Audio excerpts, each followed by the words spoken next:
Can see from this view of that Jack is showing us right now, as I flew into Hawaii, you can see the test plots. First, it was very, very green and lush, and then all of a sudden we started seeing the fields. And this field is a little bit further away from homes, but some of these fields are right up against the homes. And it's windy here. Actually, I'm not outside right now because it is so windy all the time here. You can see, yeah, there's a brown test plot right across the street from a whole complex of homes.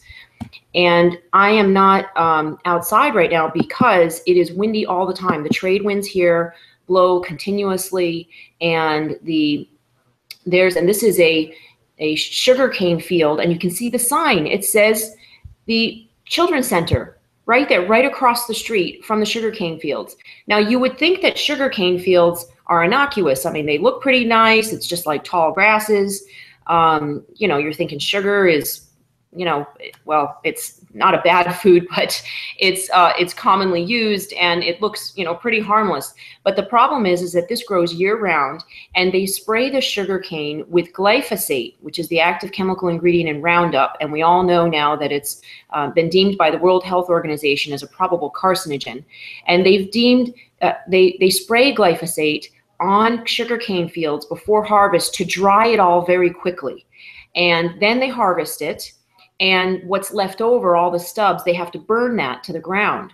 So when they burn that, the glyphosate goes into the air along with the smoke and along with any plastic tarp that might be on the ground where they farm, or any PCB pipes that they use for watering. So all the plastics and the chemicals go into the air with the smoke, which is right across the street from these homes and schools. And they don't warn them.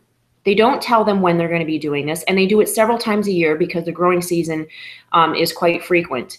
And we've seen some pictures from other people that they've posted other times where it's just smoke.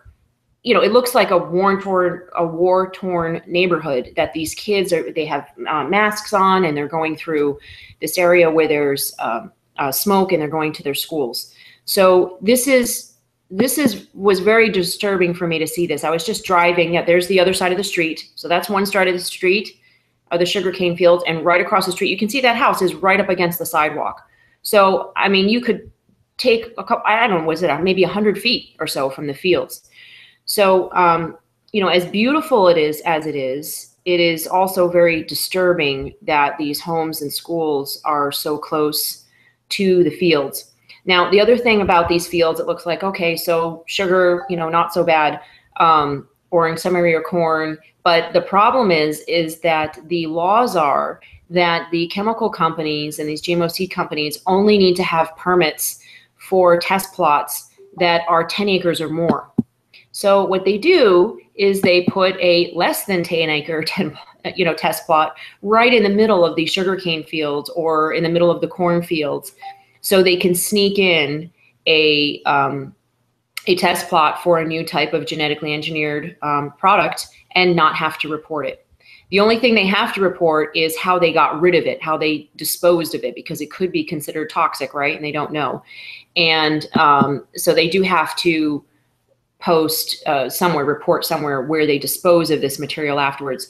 But it's pretty much voluntary. It's sort of like whenever you do it is whenever you do it. There's no requirement for that. So obviously the chemical companies here are able to do pretty much wherever they want, whatever they want, whenever they want, and to the tune of you know, hundreds of new genetically modified products and plants that are, you know, frankly, they're poisoning the residents.